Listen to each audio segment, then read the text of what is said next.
আমার দেখা অসম্ভব সুন্দর জায়গাগুলোর মধ্যে চট্টগ্রাম পতেঙ্গা সমুদ্র সৈকত অন্যতম। প্রতিদিন এখানে ভিড় করেন হাজার হাজার মানুষ। তাই আজকে চলে আসলাম নতুন আরেকটি ভিডিও, যেটা হবে আমাদের চট্টগ্রাম পতেঙ্গা সমুদ্র সৈকত নিয়ে। চট্টগ্রাম সিটি কর্পোরেশনের মধ্যেই এই পতেঙ্গা সমুদ্র সৈকত। বিভাগীয় শহরগুলো থেকে পতেঙ্গা সমুদ্র সৈকতে যাওয়া কোনো ব্যাপারই না। সহজ যাতায়াত ব্যবস্থা এবং উন্নত যোগাযোগের মাধ্যমে এখানে গড়ে তোলা হয়েছে অপার সৌন্দর্যের এক পর্যটন ক্ষেত্র। চট্টগ্রাম শহরের এই পতেঙ্গা সমুদ্র সৈকত একটি আশীর্বাদ বলা যায়, কারণ কোনো শহর চাইলেই সমুদ্র সৈকত বানাতে পারে না। সৃষ্টিকর্তা প্রদত্ত এক নিয়ামত বলা যায় এটা। কর্ণফুলী নদীর মোহনার পাশেই হচ্ছে এই সমুদ্র সৈকত। এছাড়া শাহ আমানত বিমানবন্দরও খুব একটা দূরে নয়। পতেঙ্গা সৈকতের প্রস্থ খুব বেশি নয় এবং এখানে সমুদ্রে সাঁতার কাটা ঝুঁকিপূর্ণ। সমুদ্র সৈকত জুড়ে ভাঙন ঠেকাতে কংক্রিটের দেয়াল এবং বড় পাথরের খণ্ড রাখা হয়েছে। এই পর্যটনকে কেন্দ্র করে এখানে গড়ে উঠেছে বিভিন্ন মার্কেট এবং পর্যটকদের সুবিধার্থে গড়ে উঠেছে বিভিন্ন রেস্তোরাঁ।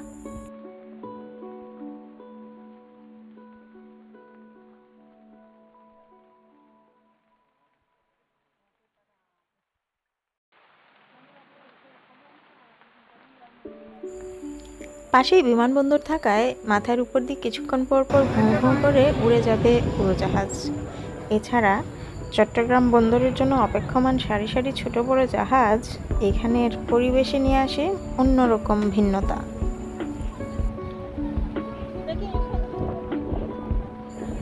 ঘোড়ার গাড়ি, ঘোড়া, স্পিডবোট এবং বিভিন্ন ধরনের রাইডার এখানে পাওয়া যায়, যা পর্যটকদের আরও আকর্ষিত করে।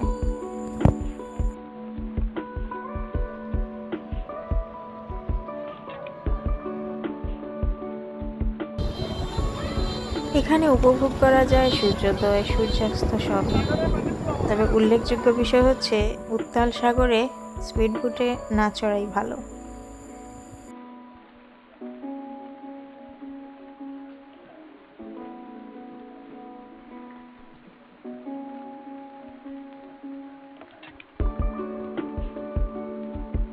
সাগরের বড় বড় ঢেউগুলো স্পিডবোটে নিয়ে আসে অন্যরকম এক অ্যাডভেঞ্চার।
আল্লাহ তামার বাইক শেষ।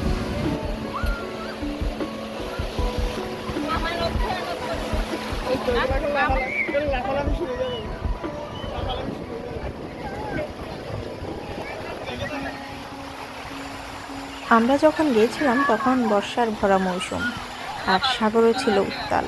এই উত্তাল সাগরে স্পিডবোটে উঠে আমাদের তো ভয়ঙ্কর অবস্থা। যাই হোক, এই ভিন্ন রকম এক অভিজ্ঞতা।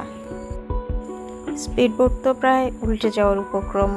যাই হোক, কোনো মতে তীরে আসার পর আল্লাহর শুকরিয়া আদায় করা ছাড়া কিছুক্ষণ আর কিছুই ভাবতে পারিনি।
আল্লাহ প্রদত্ত এই অসম্ভব সুন্দর জায়গাগুলোকে আমাদের উচিত যথাযথ সংরক্ষণ করা।